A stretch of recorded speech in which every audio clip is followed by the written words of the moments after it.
Hey guys, tonight we're diving into something deeply disturbing. Imagine this. You're 7 years old. Your head's just been shaved. A nun ties a rope around your waist, not to punish you, but because that's now your belt for life. The doors close behind you, and what's left of your childhood? Gone. From now on, you're God's property. No toys, no hugs, no escape. And here's the kicker. This wasn't rare. This was normal for children in medieval convents. So before you get comfortable, take a moment to like the video and subscribe, but only if you genuinely enjoy what I do here. Also, post your location and local time. I love seeing how far and wide this sleepy little history club reaches. Now dim the lights, maybe turn on a fan for that soft background hum, and let's ease into tonight's journey together. The tunic itches like it's woven from regret. Your hair is shaved not for cleanliness, but to strip you of vanity. They give you a new name. Your old one? Forgotten, like you were never anyone before. You arrive in silence, not just the quiet kind. Ritual silence, the kind that says don't speak unless spoken to. Even a sneeze can earn you a punishment. You're not here to grow. You're here to shrink, to obey, to disappear. You've barely adjusted to the shaved head and scratchy tunic when the next rule hits. No speaking. Not just no chatting during lessons. No speaking at all for months, sometimes years. You're allowed a few whispered prayers during services, but otherwise your voice, it doesn't belong to you anymore. The sound of children playing, laughing, even crying, gone, replaced by the rhythmic thud of wooden sandals on cold stone floors and the faint rustle of wool robes.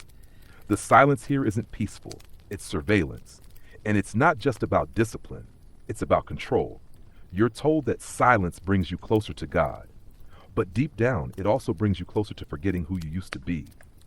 If language shapes thought, then constant silence slowly unwrites you from yourself. You wake up to the bell, not an alarm clock, not a rooster, but a massive iron bell that tolls through the halls like a death knell for joy.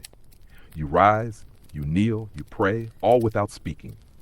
If you stub your toe, you suffer in silence. If someone steals your bread crust, still silence. Even if you're accused of something you didn't do, defending yourself is a privilege, not a right. Let's talk about the talking hours. Yes, technically, some convents had periods where novices could speak, usually after dinner or during gardening. But even then, your topics were restricted to holy matters.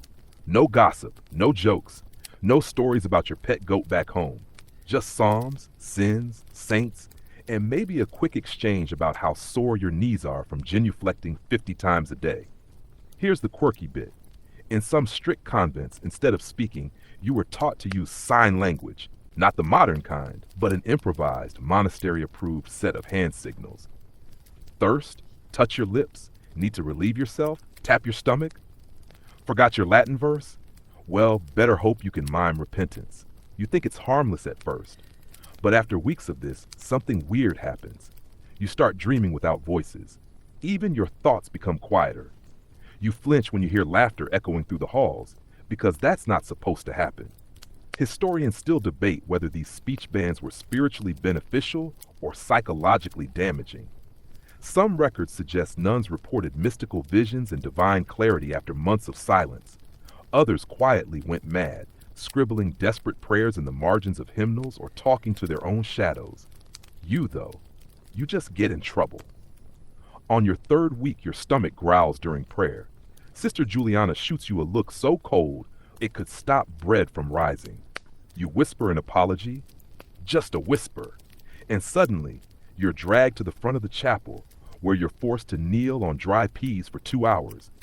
You'll never look at lentils the same way again. And the worst part? Everyone else accepts it. The older girls nod in approval, like silence is a badge of honor.